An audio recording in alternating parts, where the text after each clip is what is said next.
Morning people wake up for peace and quiet. McDonald's breakfast people, we wake up for the sweet rush of getting that warm, delicious breakfast right before it ends. Crush your morning goals with a steak, egg, and cheese bagel or any breakfast sandwich and snag another one for just $1 with the buy one, get one deal. Only in the McDonald's app. Limited time only at participating McDonald's. Valid once per day. Must opt into rewards. Ba-da-ba-ba-ba.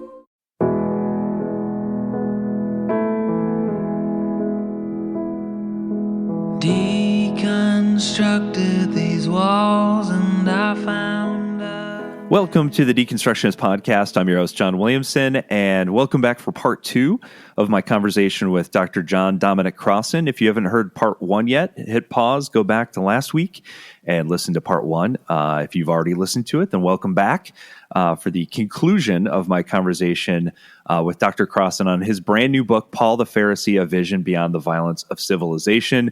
As always, had an amazing time having a conversation with him. He's one of the foremost New Testament scholars alive in the world today, and so anytime you get a chance to talk to somebody like him, it's always a good time. So always feels like a free education for sure. So check it out. Check out last week's, if you haven't already. Check out our earlier interview with him on the resurrection from a couple years back as well, back in our catalog. All prior episodes are free. You can stream them directly from our website or any of the podcast apps. But without further ado, let's get to it. If you haven't already reviewed, rated, and subscribed, I think that's all 3 things you're supposed to do. Please go do so. We're an independent podcast. It just helps us get the word out about the show, and or share with a friend if you think it might be useful. So appreciate that. But otherwise, here is part 2 and the conclusion of my conversation with Dominic Crossan.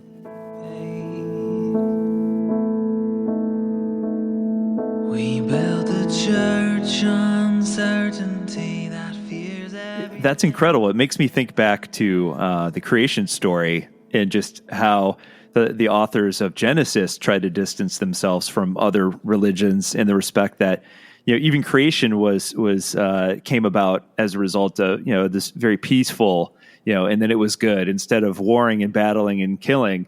It seems to be sort of the same, attempt within the literature to show that this is why we're not the same as this other group of people. And we kind of think that we invented controlling the narrative. Yeah, it feels that way. I mean, we have to be very careful. It's one thing in Luke to say, we Christians, and Luke would use that term, we Christians are innocent. Okay, fair enough. You can use your own best defense of yourself, show your best side. That's fair enough. But be very careful what you say about other people.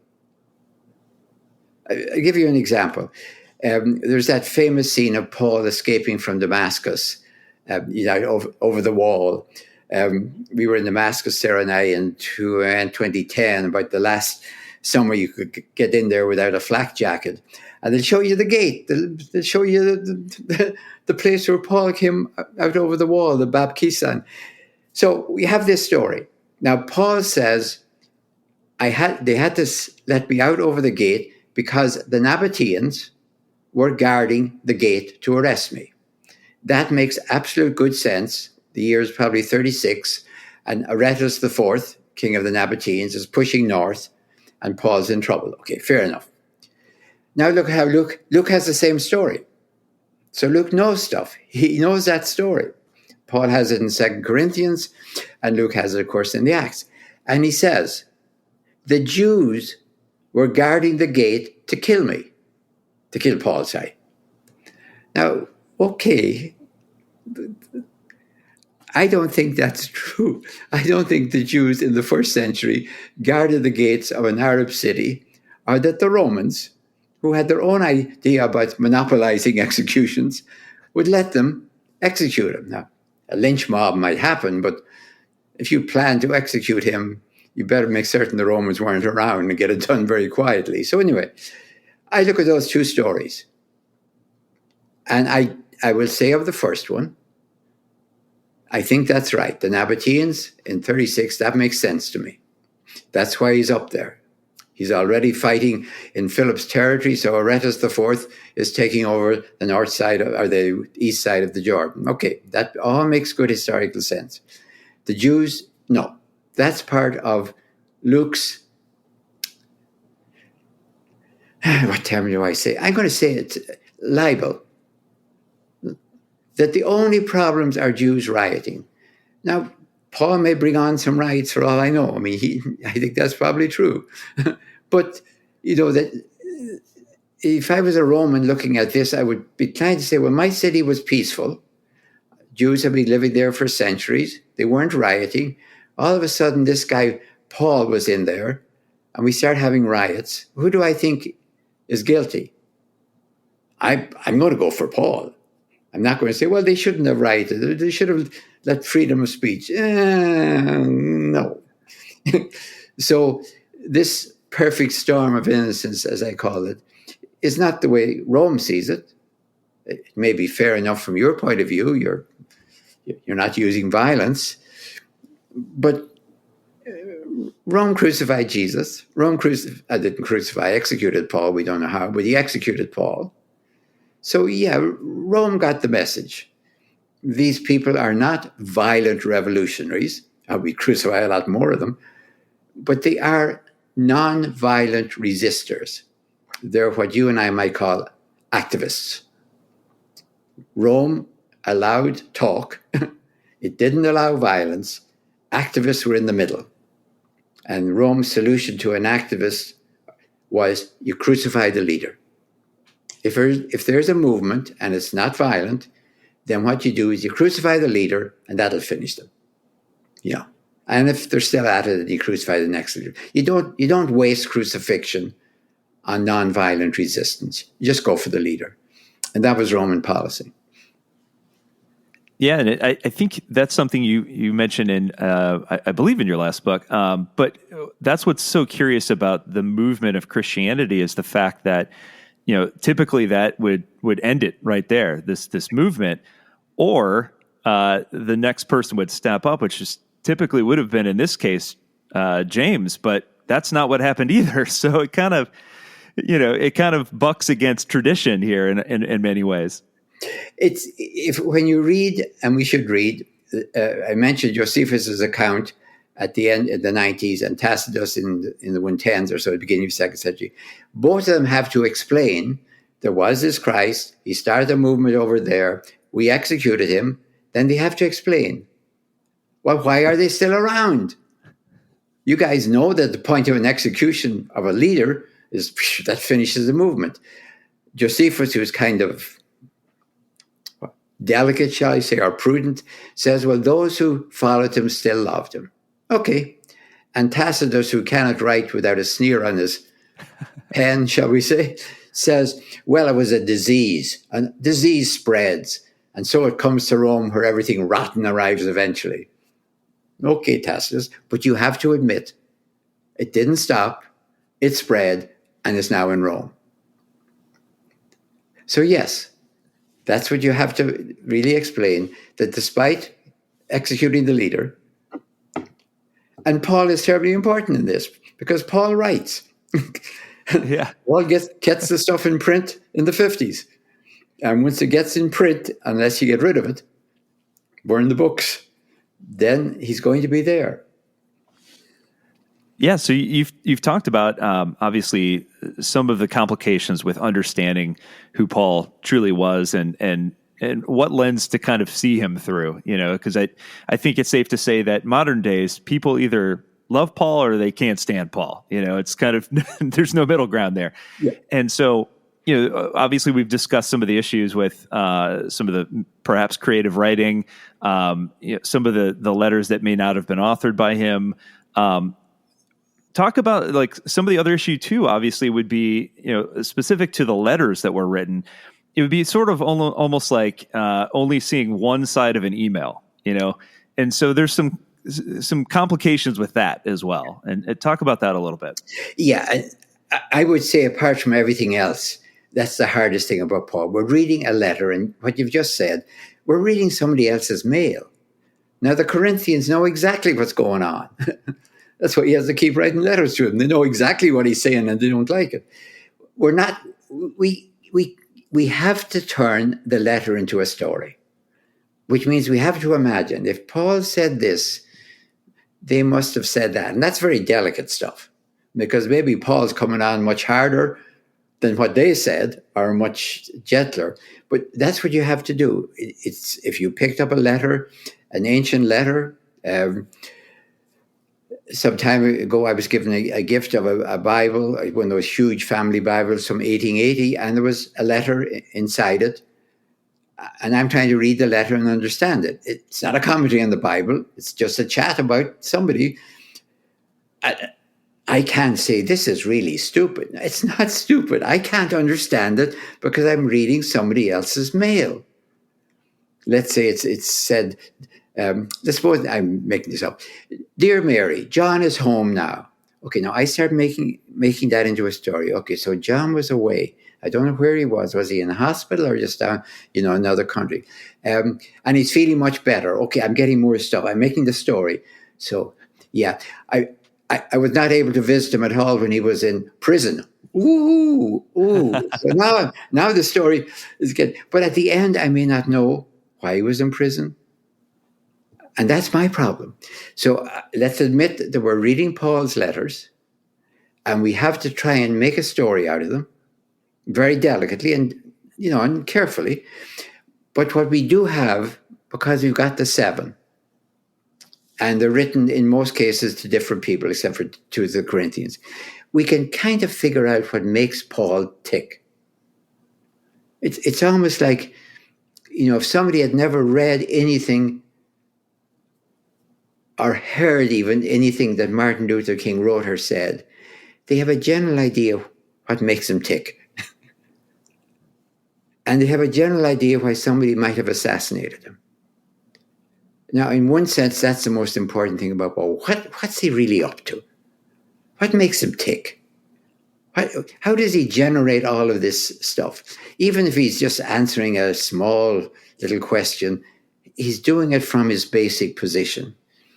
So I think what we have to try and do with Paul is find out kind of what's his basic position. What's going on? And that's kind of what I did by calling Paul the Pharisee. Not just Paul the Jew, which of course is absolutely right, but that's too general.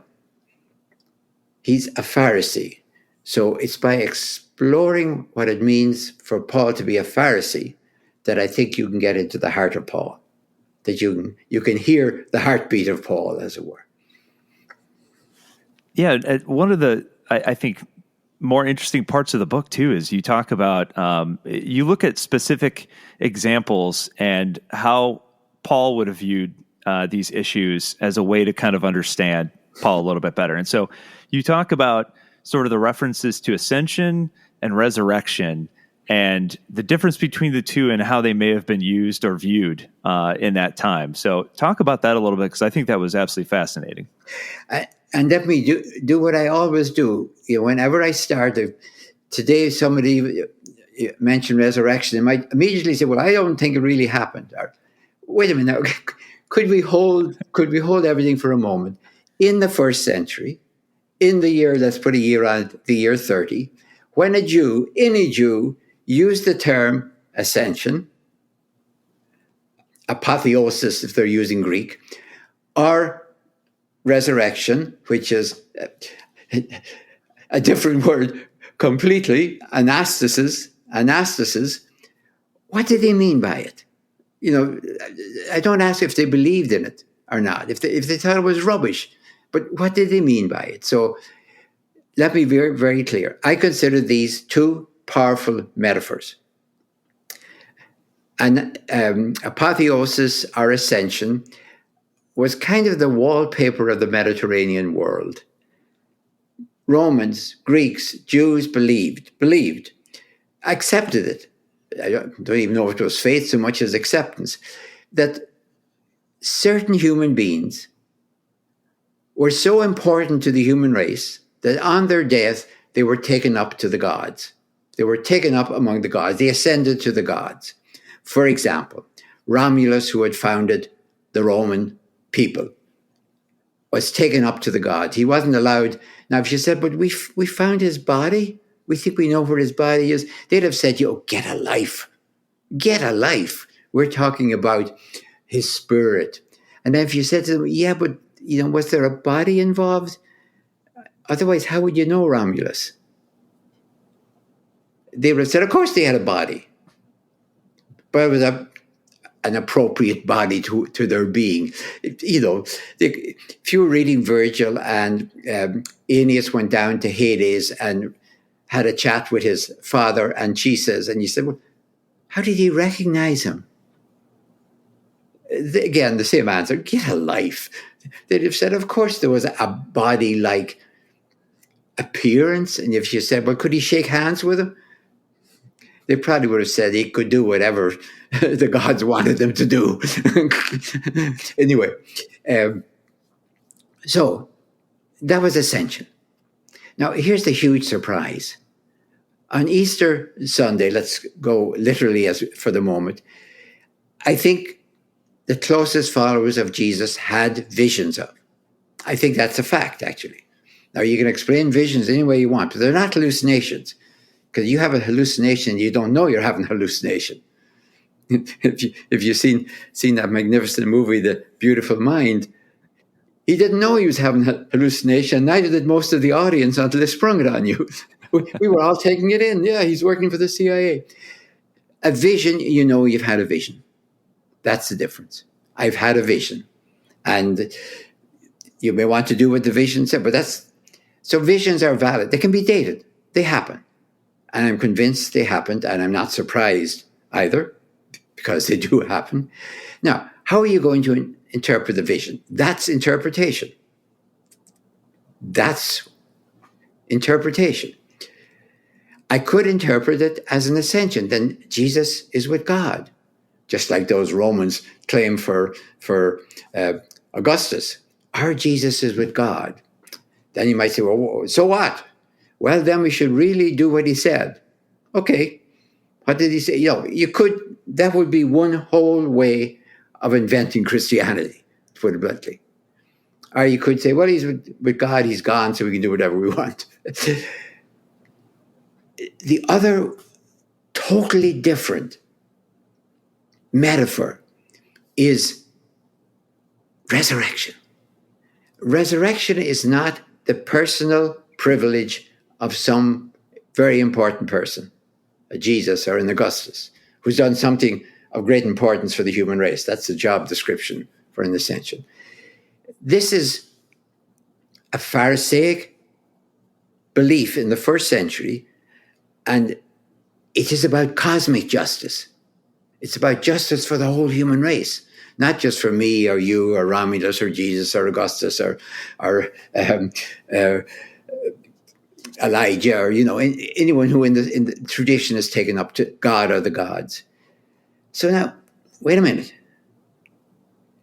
If you have lived as Jews had under empires, the Assyrians, the Babylonians, the Medes, the Persians, the Greeks, and the Romans, you could say, where is the justice of God? I mean, we claim God created the world in our faith, and we claim that God is just, and clearly the world ain't. So where's justice? Don't tell me about this good person or that good person. Tell me about everyone who's ever lived. Is there cosmic justice? And this is now we're getting very close to the heart of Paul. The Pharisees believed in cosmic justice, and I suspect that's what made them so popular with the ordinary persons. The Sadducees would have said, the world's a very just place. We're doing fine. We're collaborating with the Romans and everything is fine. Romans are running a just world. The Essenes and the Qumran might have said, we've given up on this world. We're retiring into the desert. The Pharisees, I think, represented the center. And they said, there is going to be a cosmic justice. That's their faith. At the end of time, now watch it, end of time, then we can start debating when that is. At the end of time, there will be a resurrection of everyone who's ever lived. Everyone. And they'll stand before God, everyone, and be judged, and then they'll go off to heaven or hell. Now, you could say, well, that's at the end of time, so, fine, whatever. Let's forget about it, except for nightmares. But then, here's what Paul says. Now, he's a Pharisee. He was a Pharisee long before he ever heard of Jesus. That's why he persecuted. He believed all that. That's part of the Pharisaic faith.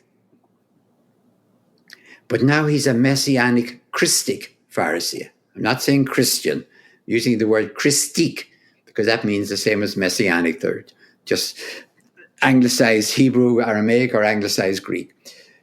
So he's a messianic Christic Pharisee. No, he hasn't lost his Phariseeism.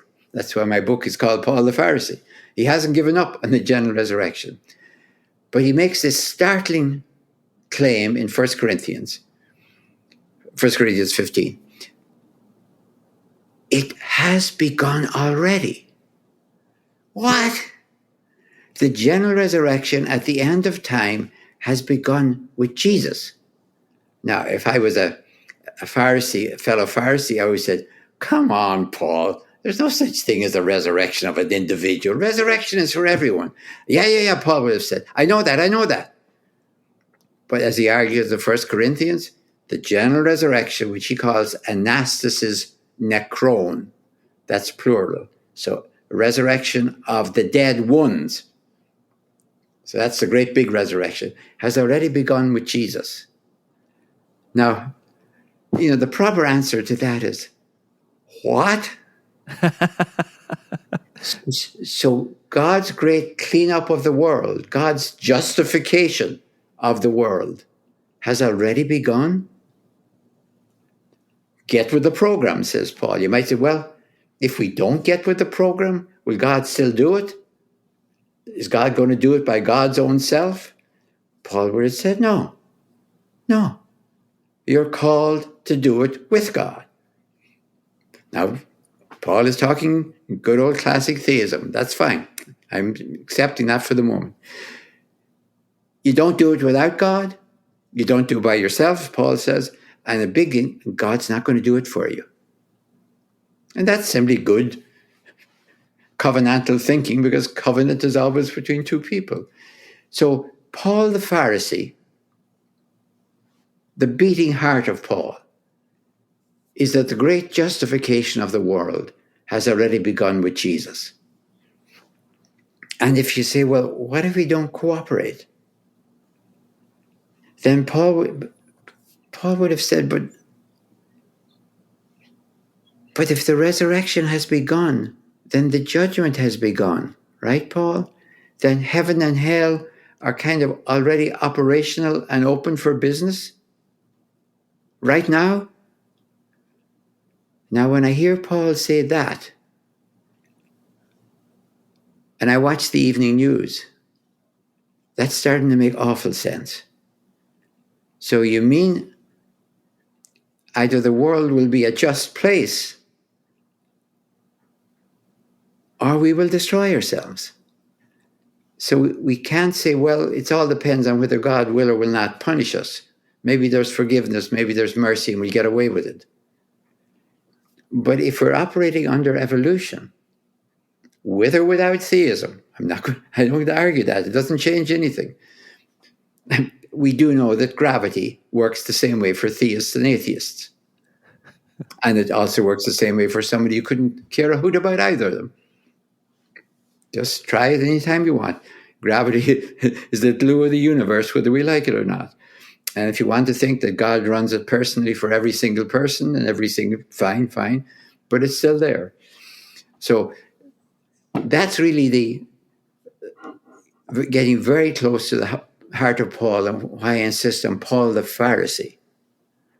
Because he remains a Pharisee, but now a Messianic Christic Pharisee. And he's trying to imagine, and grope his way towards it, as I am. What does it mean then that the general judgment of the world is already operational, has already begun? Some say, but I don't see it. Where is that? I don't see any God sitting on a throne, But think about it. And that's, I think, why people can say Paul is terribly important for the 21st century. Prescription products require completion of an online medication consultation with an independent healthcare provider through the LifeMD platform and are only available if prescribed. Subscription required. Individual results may vary. Additional restrictions apply at lifemd.com. Read all warnings before using GLP-1s. Side effects may include a risk of thyroid C-cell tumors. Do not use GLP-1s if you or your family have a history of thyroid cancer. If you've struggled for years to lose weight and have given up hope, did you know you can now access GLP-1 prescription medications through LifeMD? LifeMD is now offering eligible patients online access to GLP-1s, the breakthrough prescription medication that can help you lose body fat and weight. Listen to what people are saying. I've been able to live my normal lifestyle, and I've lost 20 pounds already. It changed my life. I wasn't expecting it to shut off the food noise. This was life-altering, and if I can do it, I feel like anybody can do it. And here's the best part. Your insurance may cover 100% of the cost of your medication. So go to trylifemd.com to have your eligibility checked right now. Get started today at trylifemd.com. That's trylifemd.com. Yeah, and what's interesting is that, part of my takeaway from this is that also even Paul is not unaffected by the ways in which he his experience, his own personal experiences and his own personal agenda. And, so even Paul, in the way that he views the path forward, is influenced by, his past and those types of things. And so when we talk about the ways in which we read, even read the Bible, a lot of times on the podcast, we've talked about the fact that, the place in where you're born and your lived experience certainly has an impact on the way that you read the Bible. And so even for Paul, it's interesting that even one of the largest figures in all of Christianity was clearly influenced by his life as a Pharisee and the things that he was experiencing in the time with the Roman Empire and that sort of thing, and having to combat the things that he was dealing with that were unique to him at that time that we may not be experiencing today, but I mean, my own experience, honestly, has been more affected by what I've seen, than by sitting in the study and pondering. I mean, I had no idea, an interest in Eastern Christianity's anastasis. I don't even knew it. You might have seen the images. So yeah, fine. It took 18 years of traveling all the way across from Spain to Syria and Russia to Egypt. See, this is all over. It's not just in one place. It is Eastern Christianity, and it's radically different from ours. And it's been there. Now, the same thing in a way. I grew up in Ireland. I didn't run into biblical fundamentalism. Absolutely not on my radar.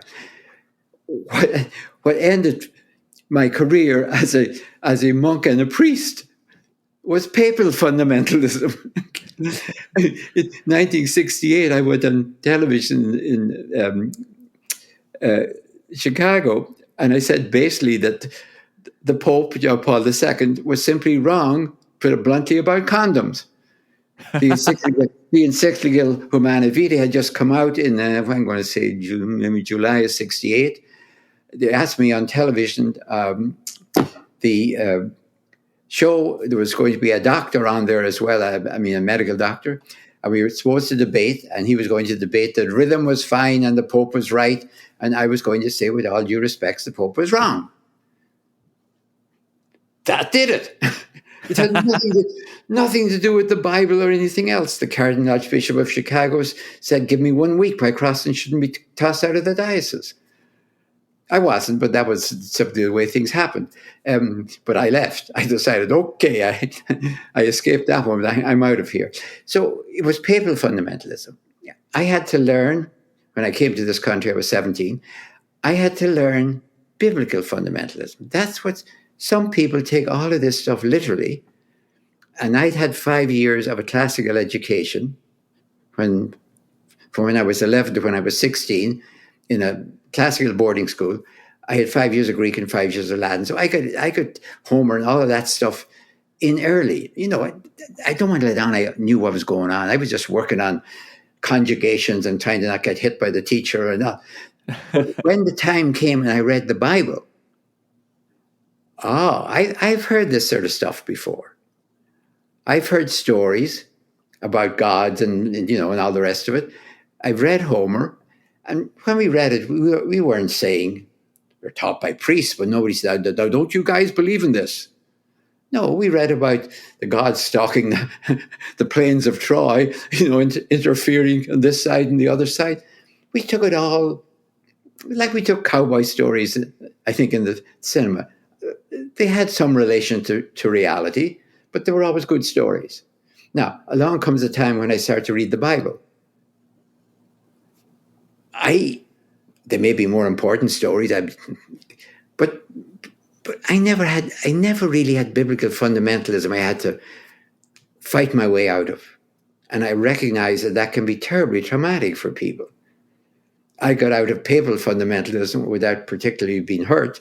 I just left the monastery and went to a university. Now, that could have been traumatic because I was a biblical scholar and I loved it. And it was my superiors in the monastery that had made me a biblical scholar. And it taught me how to think critically. So I simply applied the same criticism to the Pope that I did to the Bible.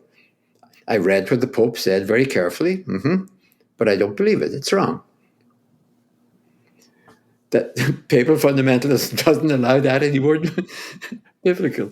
So in one sense, my own, I don't want to say upbringing, just where I was and how I lived has definitely formed what I'm doing. I'm utterly aware of it and quite frankly grateful for it. Yeah, absolutely. And so kind of tying it all back together, because I realize we're running short on time here, the ways in which we understand Paul and everything that we've kind of discussed and going back to sort of the artwork and the depictions that you saw that sort of kicked off this entire project, what are some final thoughts on how we should sort of understand Paul and ultimately, Paul's attempt to show us sort of the greater picture? All right. The greater picture for Paul, if I could go into his mind, if I can try it for a moment, here's what seared Paul's soul, what empowered his vision, what generated his mission as I see it. Now, speaking in his language, here's the question Paul had. God knew from all eternity that when the Messiah came, he would be executed. Now, let it go in Paul's language. Why then, says Paul, did God send the Messiah precisely at that time?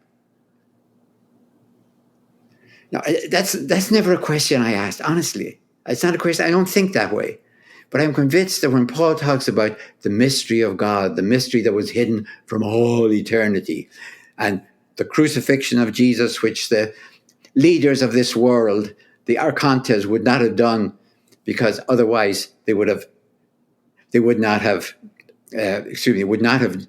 leaders of this world did not know this mystery, otherwise they would not have crucified the Lord of glory. Paul's great answer, God allowed the Messiah to be executed. Allowed. Paul is talking anthropomorphy. Allowed, decreed, decided, to reveal to us, to the nations, the savagery of human civilization. It's like holding a mirror up to civilization and say, look, people, I, God, sent you the Messiah. And what did you do? You crucified him. So for Paul, the crucifixion of Jesus as Messiah is the revelation from God of Rome's law and order, vaunted justice and peace is hollow. And that the criticism is not just Rome. It's not just Roman civilization as Roman, but Roman civilization as civilized. As civilization. And therefore, the corresponding with that, like the second, the other side of a divine coin, is that God has therefore already established resurrection and process. I think that's as clear as I can see the very core of Paul. You know, what's the powerhouse in there that keeps him going?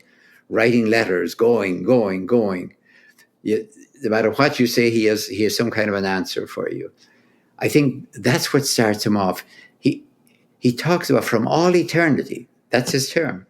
The mystery hidden in the wisdom of God, he says, is why on earth did God allow that to happen? And he wouldn't say allow. He might have said decide, decreed. I don't know what verb he would have used. So that's the final thing that Paul leaves us to ponder and then to generate a world from. That's amazing. And what a great place to end. Anytime you come out, I feel like I'm getting a free education and I should be paying for this. So thank you, John, very much. Yes, thank you so much for coming on. I will have the links in the show notes. Folks, go check out the book. I'm assuming that it will have beautifully illustrated photos in it, just like the last one. The only photograph is on the cover. To be honest with you, the last one cost so much that my editor almost shot me.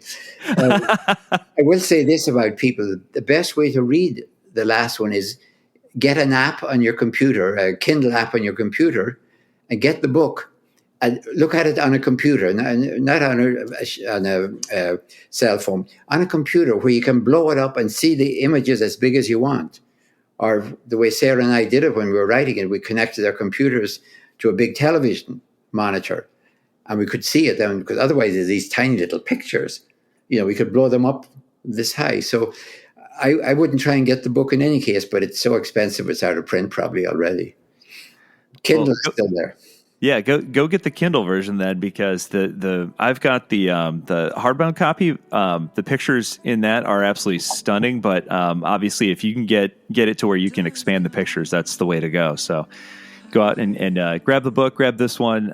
Again, the two complement each other beautifully, and thank you so much again for coming on. Thank you, John. Does he know that I'm alive? Is God even here? Does she care that I doubt? Does she care that I fear? Something tells me God will survive. So take a breath.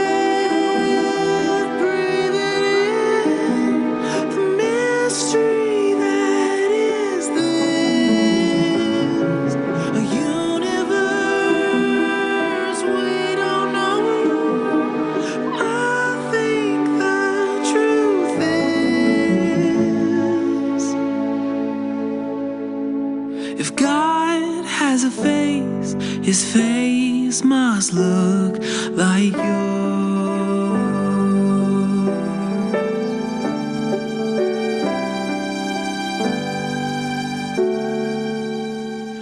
Did God kill his kid?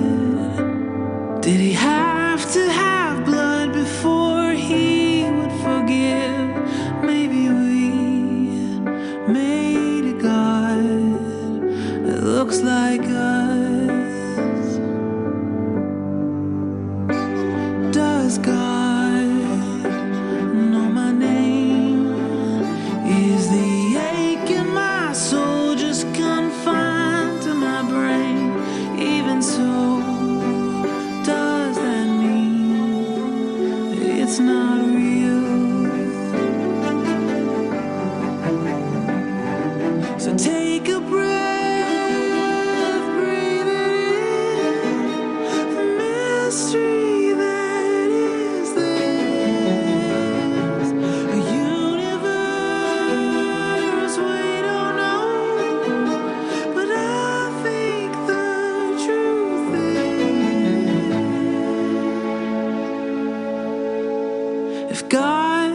A face, her face must look like yours.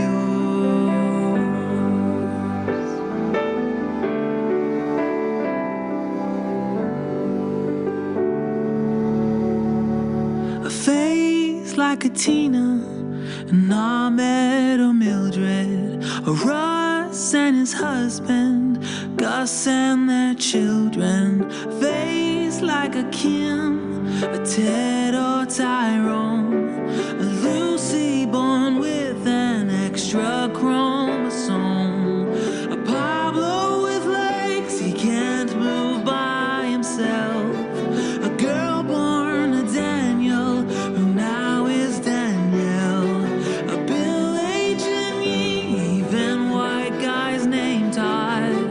If you have a heartbeat, you are the face of God.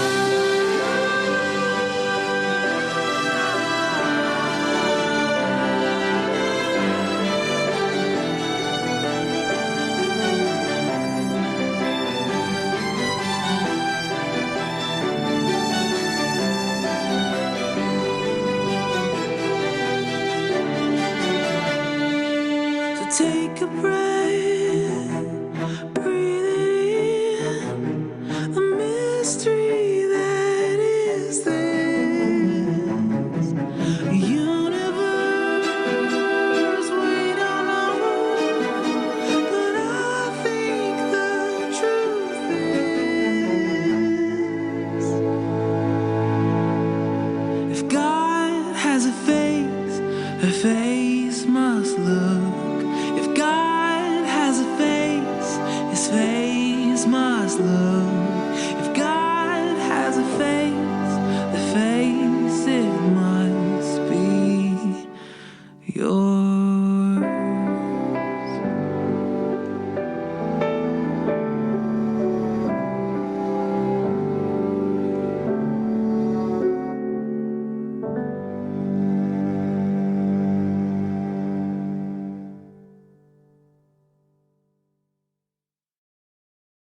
When shopping for Black Friday appliance deals, you want to pay less, and you probably think that means heading to a big box store. But for the best appliance deals, remember, Bray beats big. So skip Black Friday and get to Bray Friday, going on now at Bray & Scarf. Save up to 40% on select appliances, and get doorbuster savings on our best-selling GE Profile and Cafe appliances. Save now during Bray Friday at Bray & Scarf, where it doesn't cost more to get more.